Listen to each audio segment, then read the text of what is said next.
성우야, 아버지 말 좀 들어봐라. 네.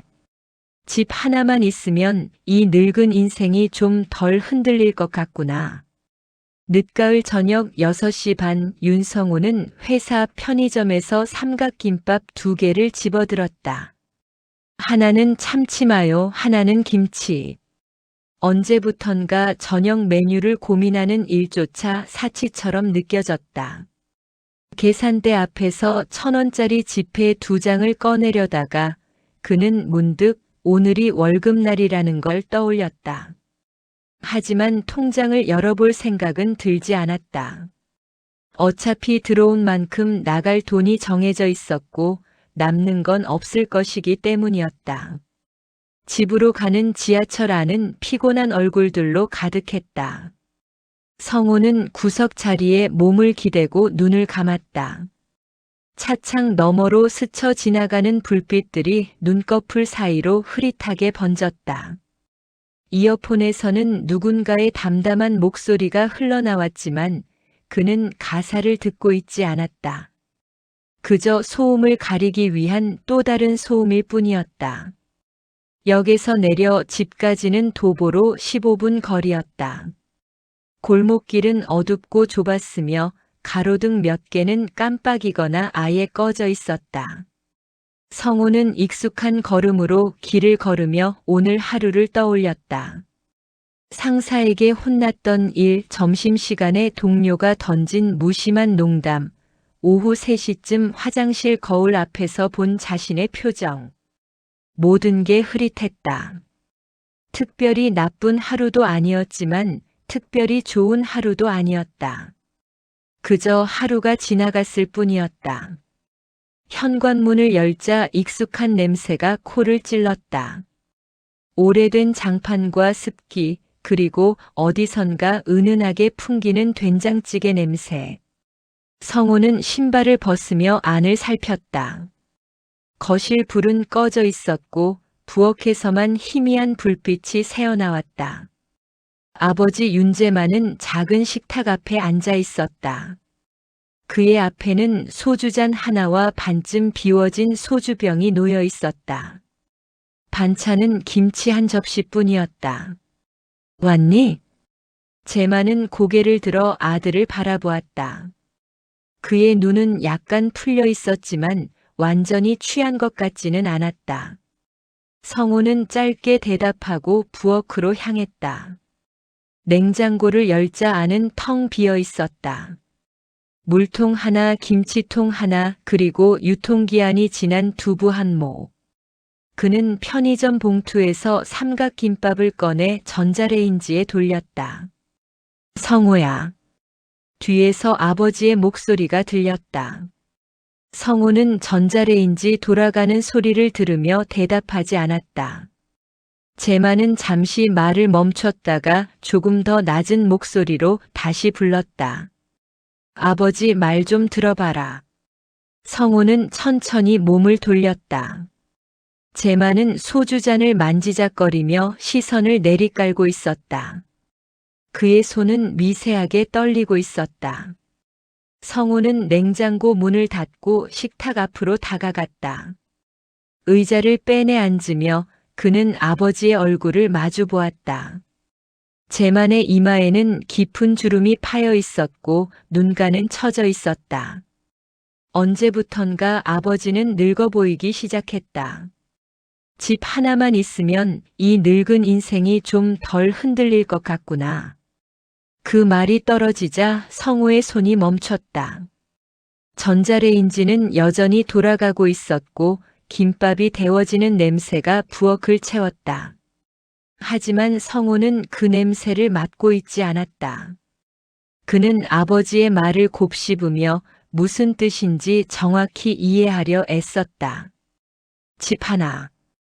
그 단어가 귓가에서 맴돌았다. 재만은 계속해서 말을 이어갔다. 목소리는 낮고 떨렸지만 그 안에는 간절함이 배어 있었다. 그는 지난 몇 달간 월세를 낼 때마다 느꼈던 불안에 대해 이야기했다. 집주인이 언제 나가라고 할지 모른다는 두려움, 다시 짐을 싸야 할지도 모른다는 공포. 그리고 이제는 더 이상 이사 다닐 힘도 없다는 고백.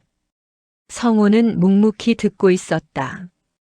그의 표정은 변하지 않았지만 가슴 한구석에서 무언가가 조여오는 것을 느꼈다. 아버지도 알아. 내가 얼마나 힘든지. 그래도 말이다. 제만은 말끝을 흐렸다. 그는 소주잔을 들어 단숨에 비우고 빈잔을 탁자 위에 내려놓았다.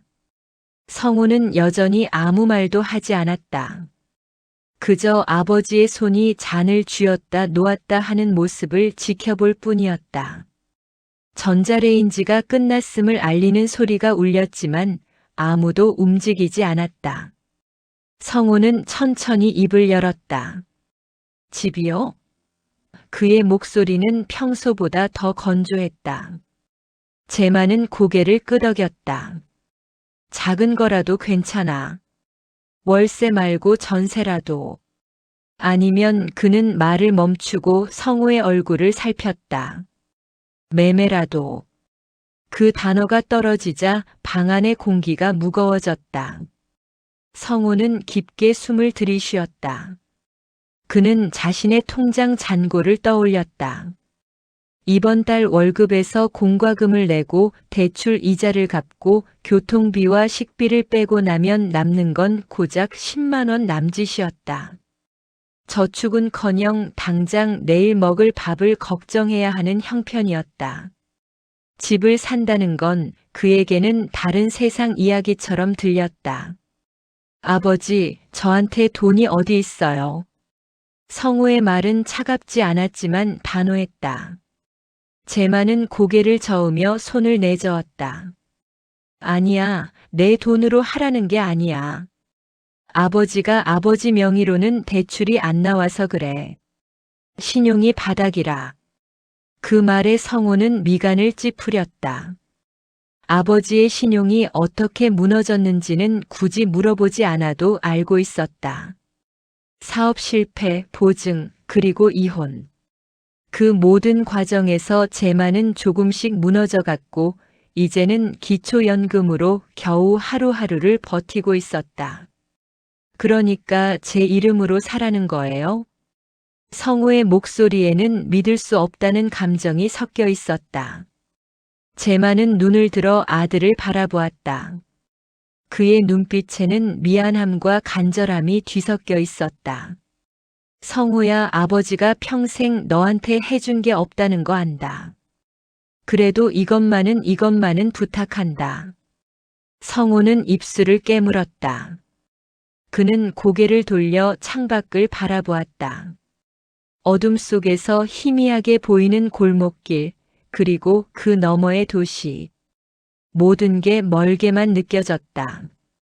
식탁 위의 시계는 8시를 가리키고 있었다. 성우는 일어나 전자레인지 문을 열고 식은 김밥을 꺼냈다. 그는 한 입 베어 물었지만 맛은 느껴지지 않았다. 제만은 여전히 식탁에 앉아 소주병을 바라보고 있었다. 두 사람 사이에는 침묵만이 흘렀고 그 침묵은 어떤 말보다도 무겁게 방 안을 짓눌렀다. 그날 밤 성우는 잠들지 못했다. 그는 천장을 바라보며 아버지의 말을 되씹었다. 집 하나. 그 단순한 단어가 그의 삶 전체를 뒤흔들고 있었다.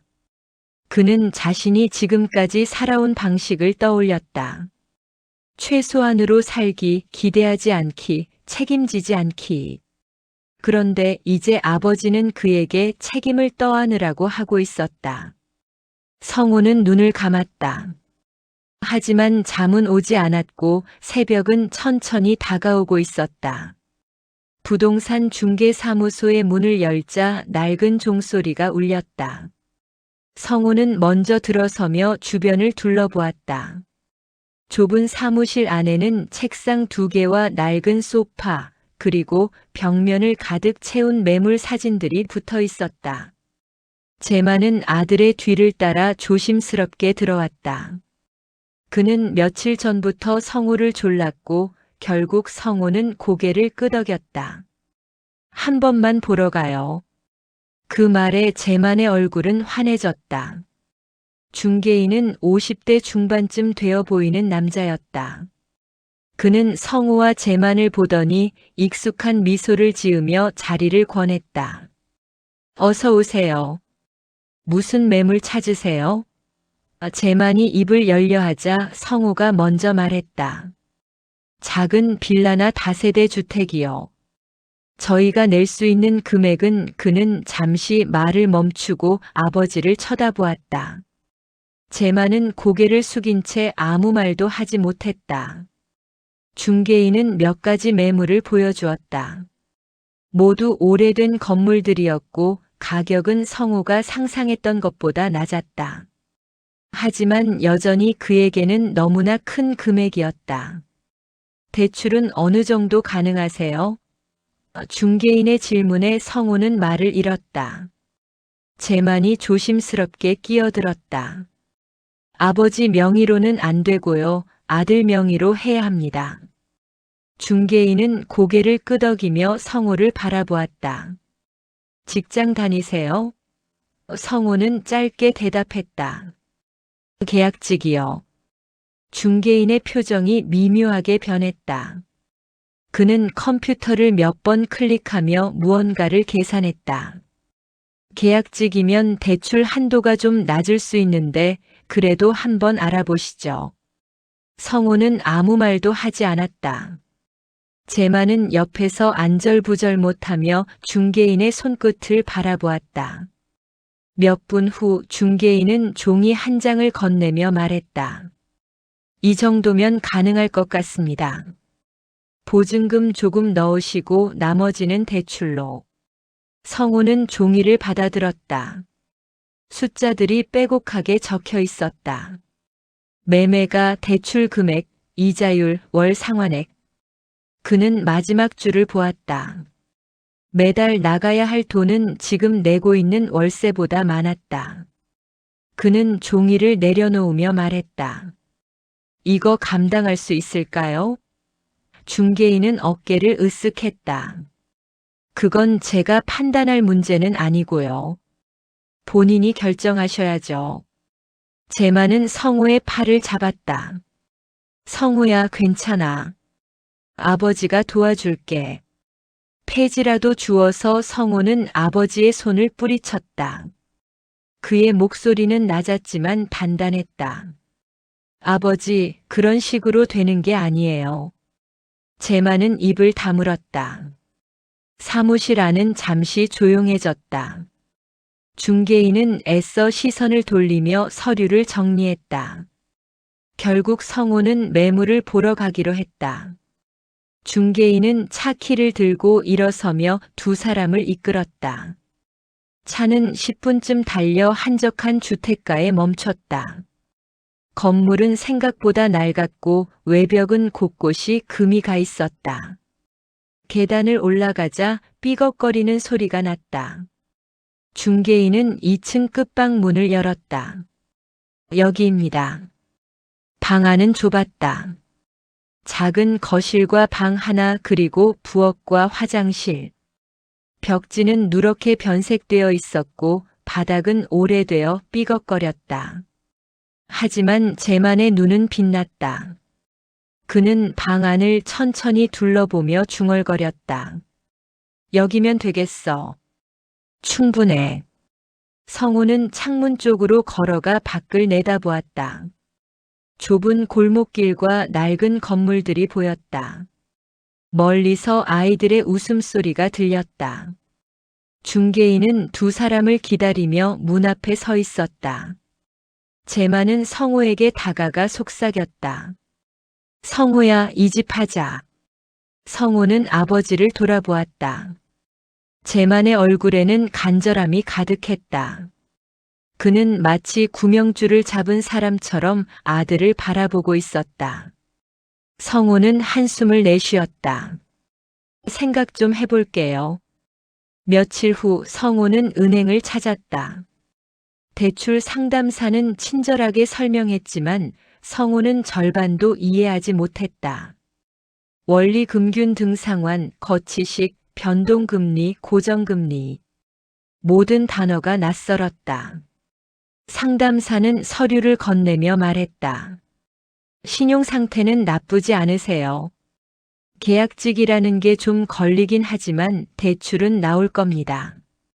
성우는 고개를 끄덕였다. 그리고 물었다. 제가 만약 못 갚게 되면요? 상담사는 잠시 말을 멈췄다가 대답했다. 그럼 집이 넘어가죠. 그 말이 성우의 가슴을 찔렀다. 집이 넘어간다. 그건 곧 모든 걸 잃는다는 뜻이었다. 그는 서류를 내려다보았다. 자신의 이름이 적힐 칸을 보며 그는 숨을 깊게 들이쉬었다. 상담사는 계속해서 설명했지만 성우는 더 이상 듣고 있지 않았다. 그는 그저 서류 위의 빈칸을 바라보고 있었다. 계약 당일 성우와 제만은 함께 중개사무소를 찾았다. 집주인은 이미 와 있었다. 60대쯤 되어 보이는 여자였고 그녀는 무표정한 얼굴로 서류를 확인했다. 중개인은 양측에 서류를 나눠주며 설명했다. 여기 서명하시고 도장 찍으시면 됩니다. 제만은 성우를 바라보았다. 성우는 펜을 들었다. 그의 손은 미세하게 떨렸다. 서명을 하는 순간 성우는 묘한 감정을 느꼈다. 이건 단순히 집을 사는 게 아니었다. 이건 아버지의 빚을, 아버지의 불안을, 아버지의 인생을 떠안는 일이었다. 그는 천천히 자신의 이름을 썼다. 윤성호. 그 석자가 종이 위에 새겨지는 순간 그는 더 이상 예전의 자신이 아니라는 걸 깨달았다. 도장을 찍을 차례였다. 제만이 도장을 건네려 하자 성우는 고개를 저었다. 제가 할게요. 그는 도장을 받아들고 주일란에 찍었다. 붉은 인주가 종이에 선명하게 박혔다. 집주인도 도장을 찍었고 중개인은 서류를 모아 정리했다. 축하드립니다. 이제 이 집 주인은 윤성호 씨입니다. 그 말에 제만은 환하게 웃었다. 하지만 성호는 웃지 않았다. 그는 서류를 받아들고 자신의 이름이 적힌 부분을 다시 한번 확인했다. 소유자 윤성호. 그 문장이 그의 가슴을 짓눌렀다. 중개사무소를 나서며 제만은 성호의 어깨를 두드렸다. 고맙다 성호야. 아버지 평생 잊지 않을게. 성호는 대답하지 않았다. 그는 그저 앞을 보며 걸었다. 그날 밤 성호는 새집 열쇠를 손에 쥐고 잠들었다. 아니, 잠들려고 했지만 잠은 오지 않았다. 그는 천장을 바라보며 생각했다. 나는 이제 집주인이다. 하지만 동시에 나는 빚쟁이다. 열쇠는 차갑고 무거웠다. 그것은 단순한 금속 조각이 아니었다. 그것은 책임이었고 짐이었으며 운명이었다. 성호는 눈을 감았다. 하지만 어둠 속에서도 그 무게는 사라지지 않았다. 이사한 지 한 달이 지났다. 성호는 매일 아침 6시에 일어나 출근 준비를 했다. 새 집은 회사에서 더 멀었고 그는 지하철을 2번 갈아타야 했다. 교통비도 늘었다. 저녁에 돌아오면 아버지는 거실에 앉아 텔레비전을 보고 있었다. 두 사람은 간단히 인사를 나누고 각자의 방으로 들어갔다. 대화는 점점 줄어들었다. 매달 25일은 대출 이자 납부일이었다. 성우는 통장에 돈이 부족하지 않도록 미리미리 확인했다. 하지만 이번 달은 달랐다. 회사에서 예상치 못한 비용이 발생했고 성우는 후배의 경조사에 축의금을 내야 했다. 그는 계산기를 두드리며 잔고를 확인했다. 모자랐다. 10만 원이 부족했다. 성우는 아버지에게 말하지 않았다. 대신 그는 점심을 거르고 저녁도 편의점 도시락으로 때웠다. 커피도 끊었다. 일주일을 그렇게 버텼지만 여전히 돈은 모자랐다. 결국 그는 친구에게 연락했다. 미안한데 10만 원만 빌려줄 수 있어? 친구는 흔쾌히 송금했다. 성우는 고맙다는 말과 함께 다음 달에 꼭 갚겠다고 약속했다. 25일 아침 성우는 은행 앱을 열고 이체 버튼을 눌렀다. 화면에는 이체 완료라는 문구가 떴다. 그는 안도의 한숨을 내쉬었다. 하지만 동시에 그는 자신의 통장 잔고를 확인했다. 거의 바닥이었다. 다음 월급일까지는 아직 2주일이나 남아 있었다. 그는 앱을 끄고 주머니에 휴대폰을 넣었다. 회사에서 돌아온 성호는 현관문을 열며 안을 살폈다. 거실 불이 켜져 있었고 아버지는 소파에 앉아 신문을 보고 있었다. 성호는 신발을 벗으며 짧게 인사했다. 왔어요. 제마는 고개를 들어 아들을 보았다. 밥은? 성호는 고개를 저었다. 먹었어요. 사실은 먹지 않았다. 그는 그대로 방으로 들어가려 했다. 성호야. 제만의 목소리에 성호는 멈춰섰다. 그는 천천히 돌아서서 아버지를 바라보았다. 제만은 신문을 내려놓고 성호에게 다가왔다. 오늘 이자 나가는 날 아니었어? 성호는 고개를 끄덕였다. 네, 냈어요. 제만은 잠시 망설이다가 물었다. 괜찮아? 돈 부족하진 않고? 성호는 괜찮다고 대답했다. 하지만 그의 목소리는 평소보다 더 건조했다. 제만은 아들의 얼굴을 살폈다. 성호는 피곤해 보였다. 눈 밑에는 다크서클이 짙게 드리워져 있었고 얼굴은 야위어 보였다. 제만은 무언가 말하려다가 입을 다물었다. 그는 그저 고개를 끄덕이며 소파로 돌아갔다. 성호는 방문을 닫고 침대에 누웠다. 천장을 바라보며 그는 다음 달을 생각했다. 또 이자가 나갈 것이고 또 돈이 모자랄 것이며 또 무언가를 포기해야 할 것이었다. 며칠 후 성호는 전기요금 고지서를 받았다. 평소보다 금액이 높았다. 그는 고지서를 들고 거실로 나갔다. 제마는 텔레비전을 보고 있었다. 성호는 리모컨을 들어 텔레비전을 껐다. 제마는 놀란 표정으로 아들을 바라보았다. 왜 그래? 성호는 고지서를 아버지 앞에 내밀었다. 이거 좀 보세요. 제마는 고지서를 받아들고 숫자를 확인했다. 그의 표정이 굳었다. 이게 왜 이렇게 많이 나왔지?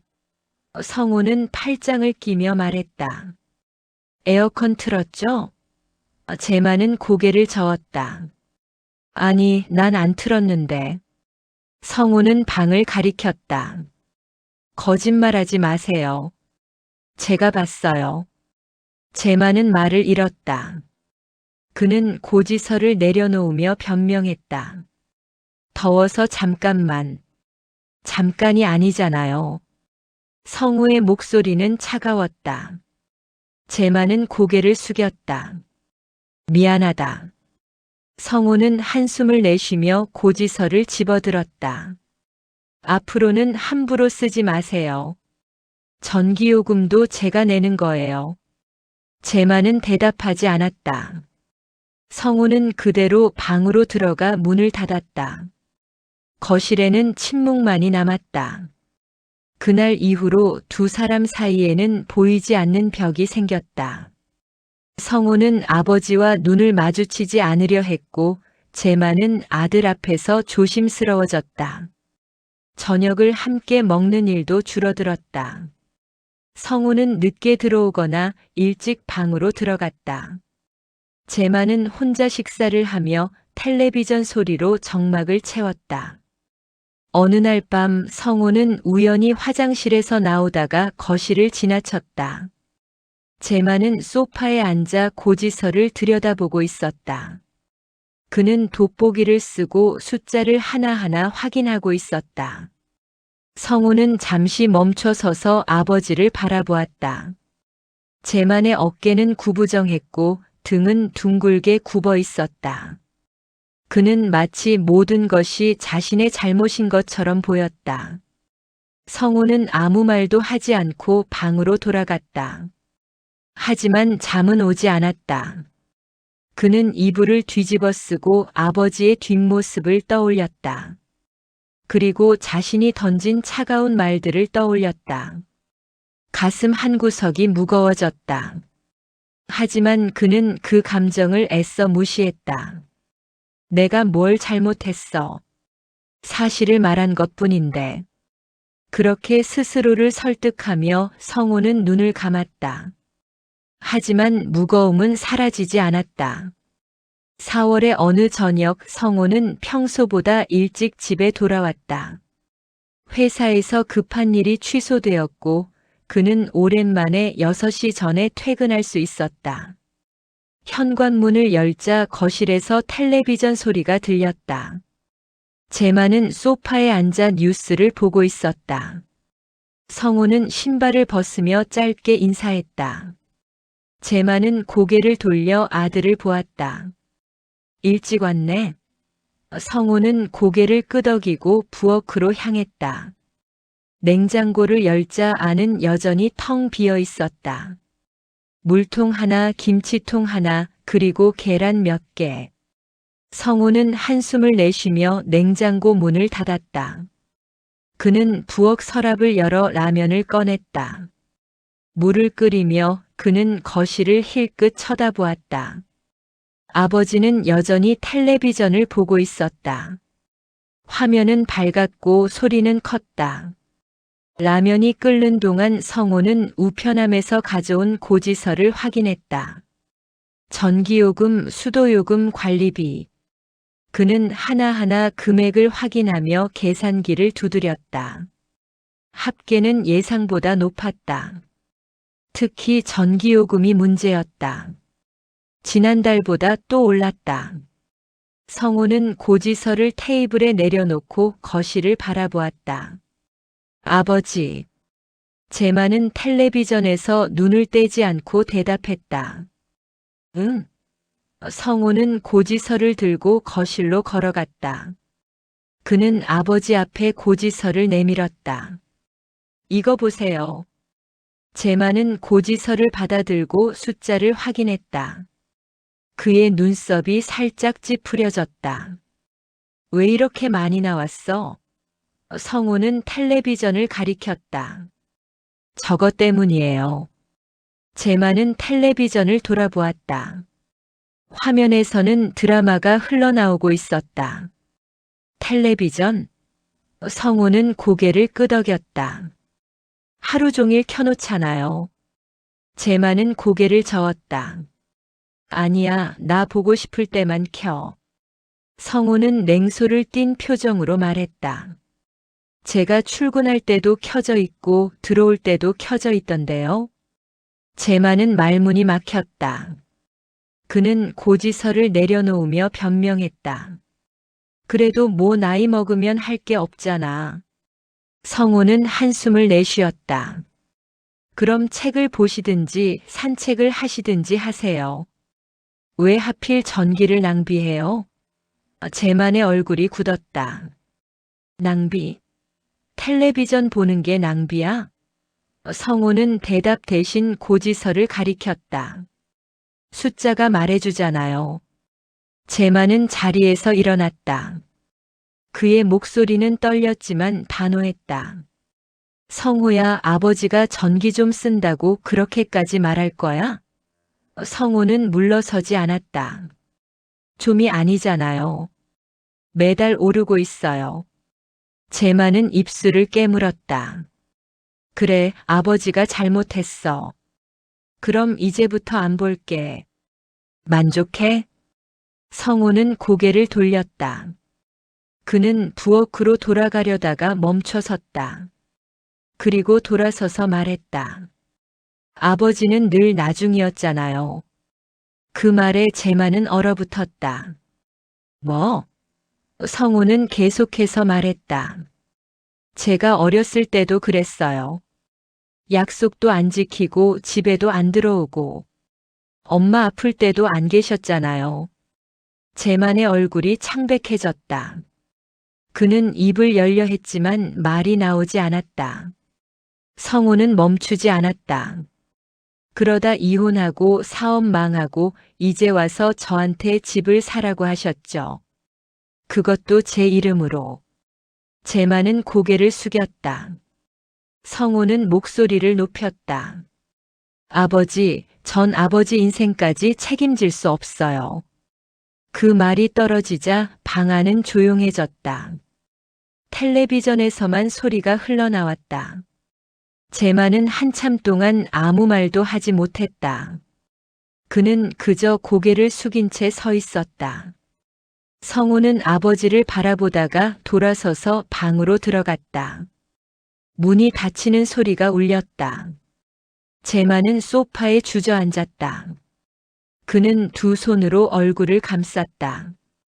텔레비전 화면에서는 드라마 주인공들이 웃고 있었지만 그는 그 소리를 듣고 있지 않았다. 그는 아들이 던진 말들을 되씹었다.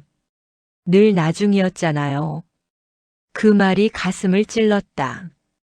제만은 자신의 과거를 떠올렸다. 사업에 매달렸던 날들, 술자리에서 보낸 밤들, 그리고 가족 곁을 떠나 있었던 시간들. 그는 아들이 맞다는 걸 알고 있었다. 자신은 좋은 아버지가 아니었다. 아들이 자랄 때 곁에 없었고 아내가 힘들어할 때도 외면했다. 그리고 이제 와서 늙고 힘없어진 지금에 와서 아들에게 기대고 있었다. 제만은 눈을 감았다. 눈가가 뜨거워졌지만 그는 눈물을 참았다. 방 안에서 성우는 침대에 앉아 있었다. 그는 자신이 한 말을 후회했다. 너무 심했다는 걸 알고 있었다. 하지만 동시에 그는 그 말이 진심이었다는 것도 알고 있었다. 그는 오랫동안 참아왔던 감정들이 터져나온 것이었다. 어린 시절의 외로움, 엄마의 눈물, 그리고 아버지의 부재. 모든 것이 한꺼번에 쏟아져 나왔다.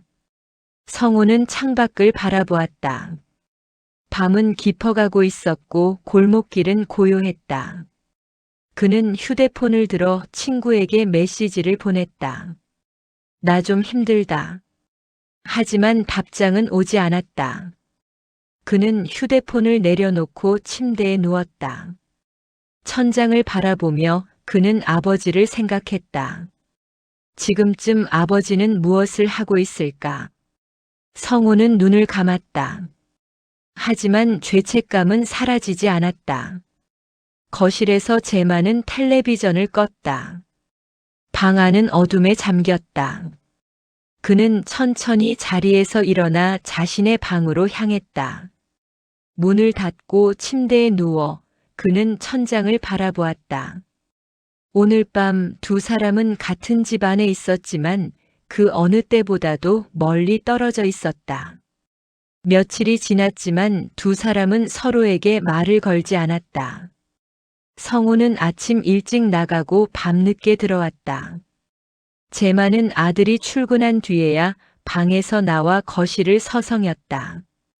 두 사람은 마치 같은 공간에 사는 남남처럼 지냈다.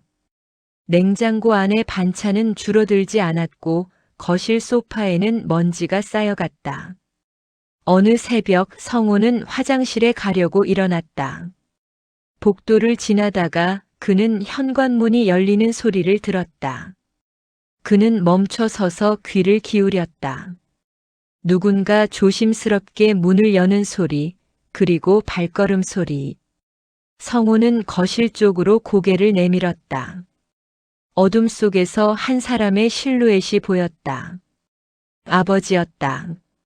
제만은 무언가 큰 짐을 들고 있었다.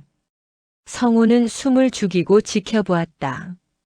아버지는 짐을 부엌 구석에 내려놓고 한숨을 내쉬었다. 그리고 조용히 자신의 방으로 들어갔다. 성우는 잠시 망설이다가 부엌으로 걸어갔다. 불을 켜자 그곳에는 폐지 뭉치가 쌓여 있었다. 골판지, 신문지, 잡지들이 끈으로 묶여 있었다. 성우는 폐지 뭉치를 내려다보았다. 그제야 그는 깨달았다.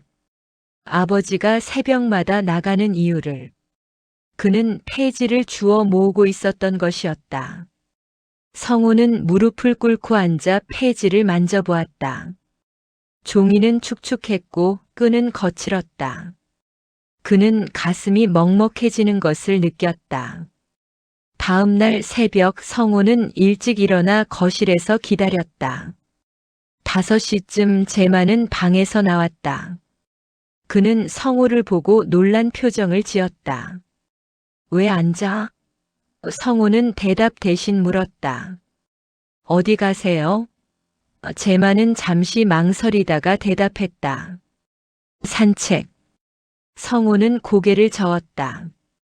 폐지 주우러 가시는 거죠?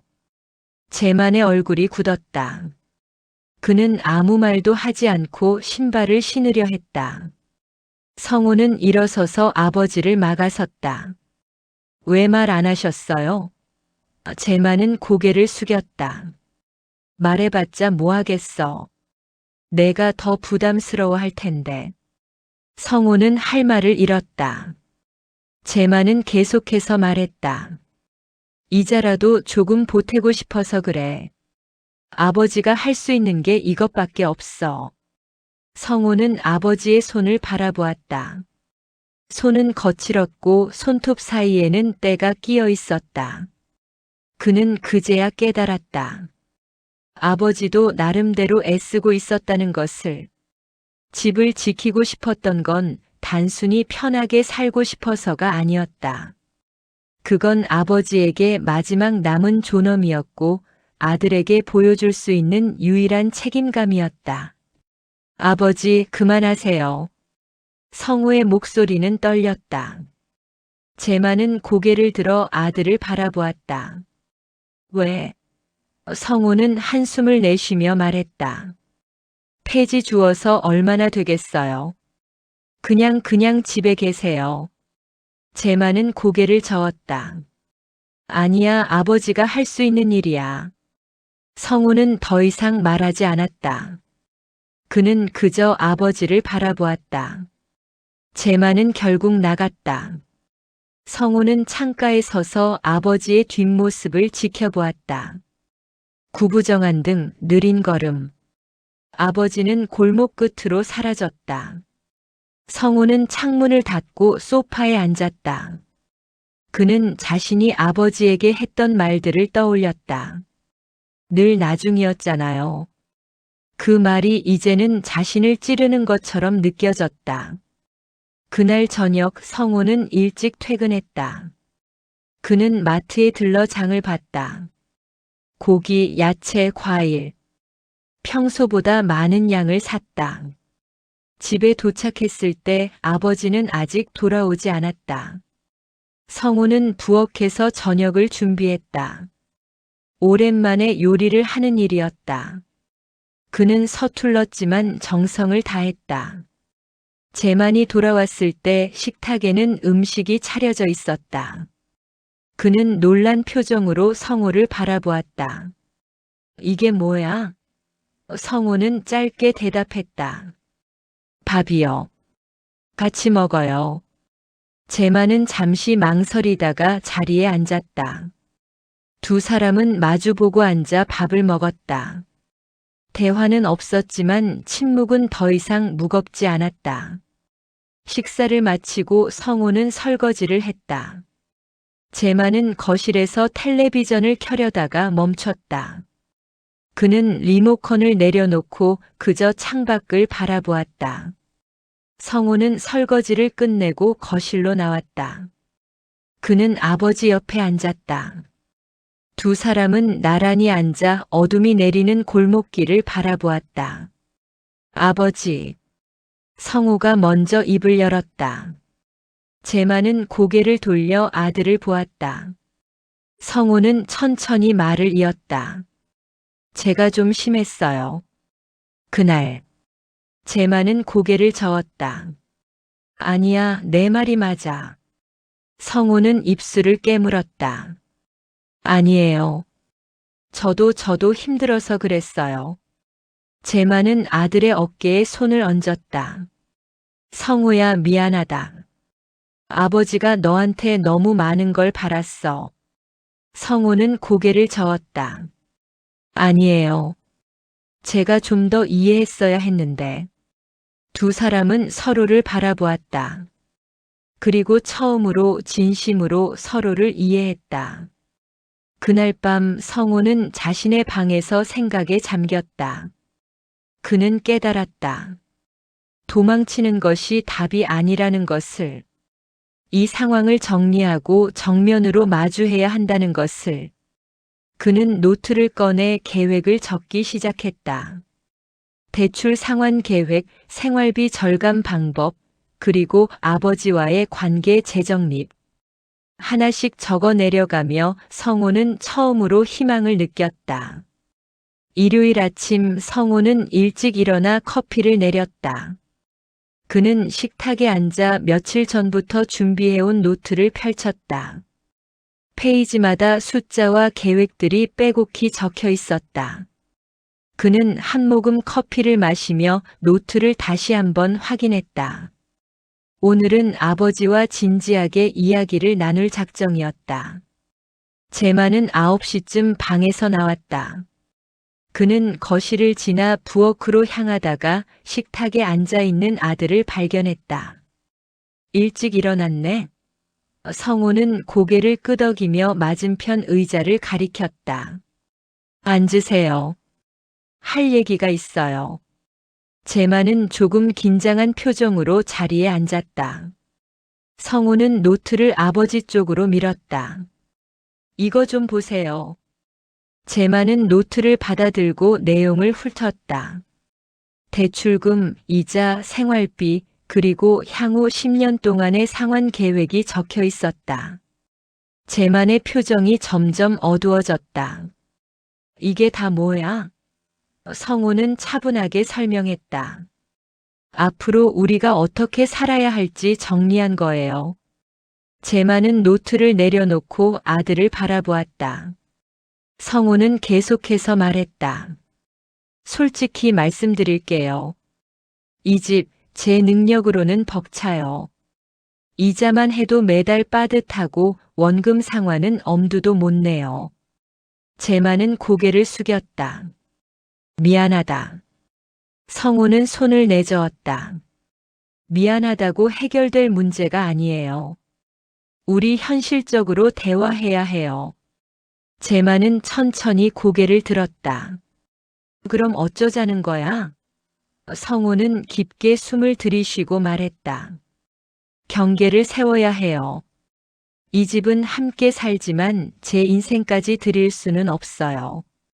그 말에 제만은 눈을 크게 떴다. 무슨 소리야? 성우는 물러서지 않았다.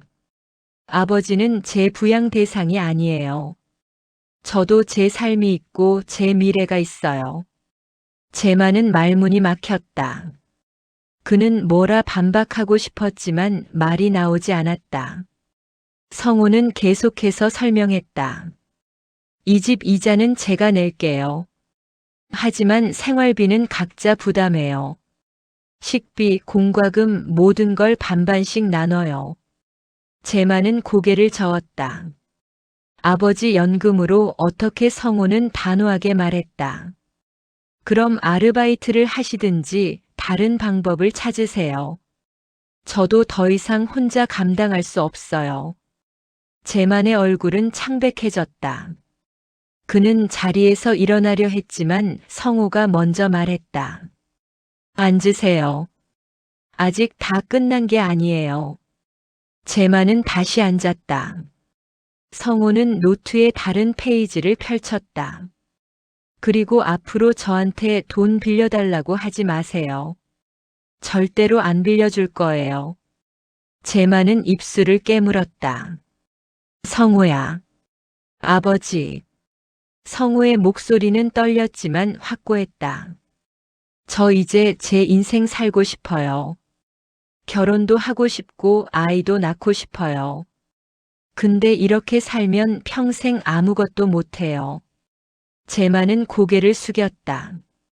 성호는 계속했다. 아버지를 버리겠다는 게 아니에요. 다만 선을 긋고 싶은 거예요. 서로를 위해서. 제만은 한참 동안 침묵했다. 그는 손으로 얼굴을 문지르며 깊게 한숨을 내쉬었다. 그리고 천천히 고개를 끄덕였다. 알았다. 성호는 놀란 표정으로 아버지를 바라보았다. 정말요? 제만은 다시 고개를 끄덕였다. 내 말이 맞아. 아버지가 너무 의존했어. 성호는 안도의 한숨을 내쉬었다. 제만은 노트를 다시 펼쳐보며 물었다.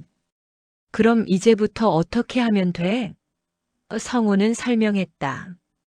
일단 매달 25일에 각자 생활비를 계산해요. 공과금은 반반, 식비도 반반. 그리고 각자 쓴 개인 비용은 각자 부담. 제만은 고개를 끄덕였다. 알겠어. 두 사람은 그날 오후 내내 세부 사항을 논의했다. 어떤 비용을 공동으로 부담할지, 어떤 비용을 개인이 낼지, 냉장고는 어떻게 사용할지, 거실 공간은 어떻게 나눌지, 모든 것을 명확히 정했다. 처음에는 어색했지만 점점 대화는 자연스러워졌다. 두 사람은 서로를 존중하며 합의점을 찾았다. 저녁 무렵 성호는 계약서 같은 문서를 작성했다. 제목은 윤성호 윤제만 공동생활 규칙이었다. 그는 모든 내용을 적고 맨 아래에 서명란을 만들었다. 여기 서명하세요. 제만은 문서를 읽어보고 펜을 들었다. 그는 자신의 이름을 또박또박 적었다. 성호도 옆에 서명했다. 두 사람은 서로를 바라보며 악수를 나눴다. 그날 밤 제만은 자신의 방에 앉아 생각에 잠겼다. 그는 아들이 더 이상 어린아이가 아니라는 것을 깨달았다. 성호는 어른이 되었고 자신의 삶을 살 자격이 있었다. 제만은 창밖을 바라보며 중얼거렸다. 미안하다 성호야. 그리고 고맙다. 그의 눈가가 촉촉해졌지만 그는 웃고 있었다. 성호는 거실 소파에 앉아 노트를 다시 펼쳤다. 그는 오늘 세운 계획들을 확인하며 만족스러운 표정을 지었다. 처음으로 그는 자신이 상황을 통제하고 있다는 느낌을 받았다. 더 이상 끌려가는 것이 아니라 선택하는 것이었다. 그는 노트를 덮고 창밖을 바라보았다. 밤하늘에는 별이 빛나고 있었다. 석 달이 지났다. 계절은 여름을 지나 가을로 접어들고 있었다. 성호는 여전히 매일 출근했고 제만은 여전히 집에 있었다. 하지만 두 사람의 관계는 달라져 있었다. 식탁에는 매달 25일마다 정산 내역이 붙어 있었고 냉장고에는 각자의 이름이 적힌 반찬통이 나뉘어 있었다. 제만은 약속대로 아르바이트를 시작했다. 동네 슈퍼마켓에서 주말마다 일했다. 처음에는 힘들었지만 점점 익숙해졌다. 그는 처음으로 자신이 벌어온 돈으로 생활비를 냈다. 통장에서 돈이 빠져나갈 때 그는 묘한 자부심을 느꼈다. 비록 작은 금액이었지만 그것은 그의 것이었다. 성호는 회사에서 정규직 전환 기회를 얻었다. 그는 밤낮으로 준비했고 면접을 통과했다. 정규직이 되자 월급이 조금 올랐고 대출 이자를 내는 것이 한결 수월해졌다. 그는 처음으로 여유 자금으로 작은 적금을 들었다. 통장에 입금되는 금액을 보며 그는 미소 지었다. 어느 금요일 저녁 성호는 회사 동료들과 저녁을 먹고 집에 돌아왔다. 문을 열자 거실에서 불빛이 보였다. 제마는 소파에 앉아 책을 읽고 있었다. 텔레비전은 꺼져 있었다. 성호는 신발을 벗으며 물었다. 무슨 책이세요? 제마는 책을 들어 보였다. 도서관에서 빌려왔어. 요즘 책 읽는 재미에 빠졌어. 성호는 고개를 끄덕이며 부엌으로 향했다. 냉장고를 열자 안은 예전과 달리 정리되어 있었다. 왼쪽은 아버지 것, 오른쪽은 자신의 것. 그는 자신의 반찬통을 꺼내 전자레인지에 돌렸다. 제마는 거실에서 물었다. 술 마셨어? 성호는 대답했다. 네, 조금요.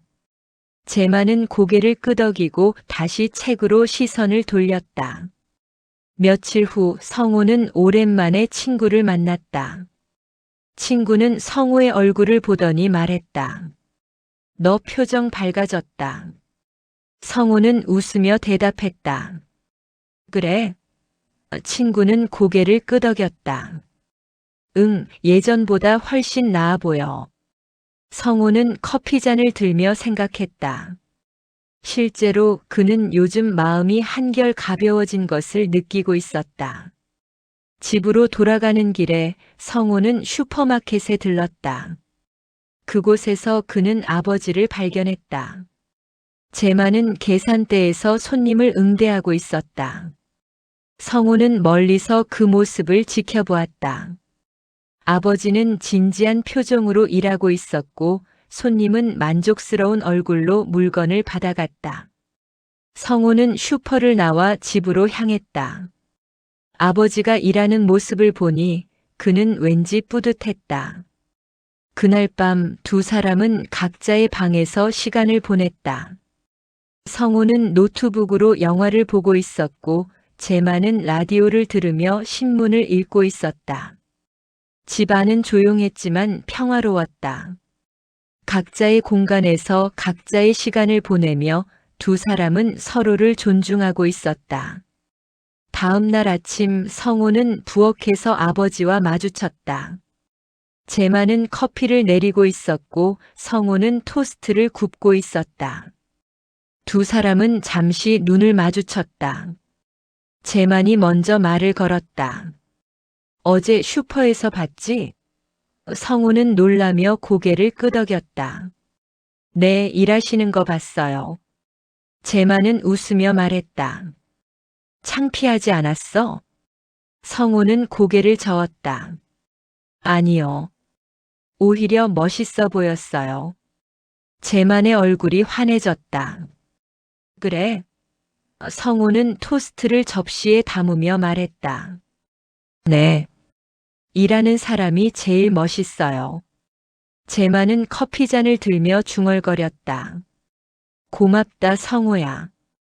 두 사람은 나란히 서서 아침을 준비했다. 대화는 많지 않았지만 공기는 따뜻했다. 몇 주 후 성우는 여자친구를 집에 데려왔다. 그녀는 회사 동료였고 몇 달 전부터 만나기 시작했다. 제마는 그녀를 반갑게 맞이했다. 그는 정중하게 인사하고 거실을 깨끗이 정리했다. 저녁 식사 자리에서 제마는 그녀에게 물었다. 우리 아들 회사에서 어때요? 그녀는 웃으며 대답했다. 성실하고 책임감 있어요. 제마는 성우를 바라보며 고개를 끄덕였다. 성우는 약간 부끄러운 표정을 지었다. 식사를 마치고 그녀는 성우와 함께 집을 나섰다. 문 밖에서 그녀는 성우에게 말했다. 아버지 좋은 분이시네. 성우는 웃으며 대답했다. 예전보다 훨씬 좋아지셨어요. 그녀는 성우의 손을 잡으며 말했다. 너도 많이 성장한 것 같아. 성우는 그녀를 배웅하고 집으로 돌아왔다. 제마는 설거지를 하고 있었다. 성우는 부엌으로 가서 아버지 옆에 섰다. 제가 할게요. 제만은 고개를 저었다. 괜찮아, 거의 다 했어. 성우는 행주를 들어 그릇을 닦기 시작했다. 두 사람은 나란히 서서 설거지를 했다. 물소리만이 조용히 흘렀다. 성우야. 제만이 먼저 입을 열었다. 성우는 고개를 돌려 아버지를 바라보았다. 제만은 그릇을 씻으며 말했다. 내가 그날 한 말 맞았어. 아버지는 늘 나중이었지. 성우는 아무 말도 하지 않았다. 제만은 계속했다. 근데 이제는 달라지고 싶어. 너한테 짐이 아니라 그냥 아버지로 남고 싶어. 성우는 행주를 내려놓고 아버지를 바라보았다. 제만의 눈에는 진심이 담겨 있었다. 성우는 천천히 입을 열었다. 아버지, 이미 많이 달라지셨어요. 제만은 고개를 들어 아들을 보았다. 성우는 미소 지으며 말했다. 이제는 한 사람으로 보여요. 기댈 존재가 아니라 함께 사는 사람으로요. 제만의 눈가가 촉촉해졌다. 그는 고개를 끄덕이며 성우의 어깨를 두드렸다. 고맙다. 성우도 아버지의 어깨를 두드렸다. 두 사람은 말없이 서로를 바라보았다. 그리고 그 순간 그들은 알았다. 집은 여전히 그 자리에 있지만 그들의 관계는 완전히 달라졌다는 것을. 창밖으로 가을바람이 불어왔다. 나뭇잎이 흔들렸고 골목길은 고요했다. 집 안에서는 불빛이 따뜻하게 빛났다. 성우와 제만 두 사람은 더 이상 짐을 진 아들과 기대는 아버지가 아니었다. 그들은 이제 각자의 삶을 살아가는 두 어른이었다. 그리고 그들이 함께 만들어가는 이 집은 더 이상 무게가 아닌 안식처가 되어 있었다.